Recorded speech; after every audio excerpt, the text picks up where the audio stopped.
The story of a passenger landing a plane at Humberside Airport has fascinated television audiences around the world. John Wildey was described as a hero for landing the two-seater when his pilot died at this time exactly a week ago. Now, the crew from RAF Leconfield who helped guide the plane down have released video of the landing.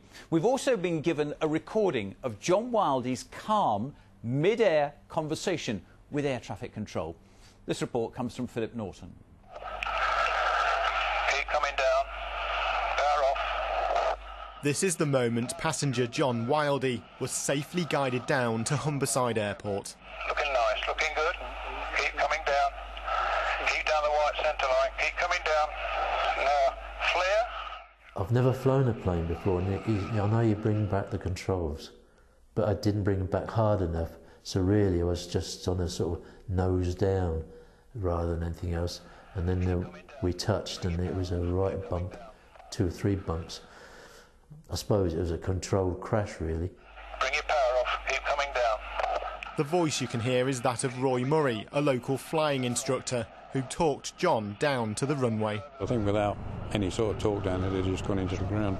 I kept watching him and saying, keep pulling back, you know, pull the levers back, whatever you can see, pull back and just hold it back. Because if you land with a nose wheel down, you can take the nose wheel off and then you get all sorts of problems. Keep coming down. The footage was taken by the crew of the RAF's Search and Rescue Sea King helicopter that was called in to help guide John to safety as night fell. It was like watching a movie and being part of a movie. Things were on a knife edge and you didn't know which way it was going to go.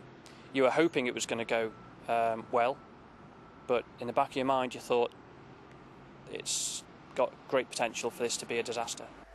There you go, you've made it. Well done. That must be the worst bloody landing ever made. For John, it was the end of an hour-long ordeal in the skies above northern Lincolnshire, which began as the aircraft flew him back from Skegness to Sandtoft. His pilot, a friend, had collapsed beside him. Well, it's, you know, a bit of a panic, and I couldn't see the airfield properly. I could see the lights of the industrial estate round it, and I assumed that was it, and I couldn't see the runway lights because they seemed to be hidden. But it got dark by this time, and I couldn't turn the lights on the switchboard off, so I couldn't do my dashboard. I got no lights on, and it was a bit worrying because I didn't know if I was straight and level. At one point, the crew asked John to follow the RAF helicopter as he made a number of attempts to land. On all the radio calls he was making, he came across very calm, very focused, and I guess his will to survive was kicking in.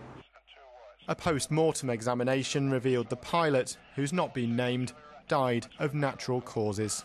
We mustn't forget the original circumstances of this job, a fellow aviator losing his life. Our hearts do go out to the pilot's family at these difficult times. With the emergency services waiting, John's relief was obvious.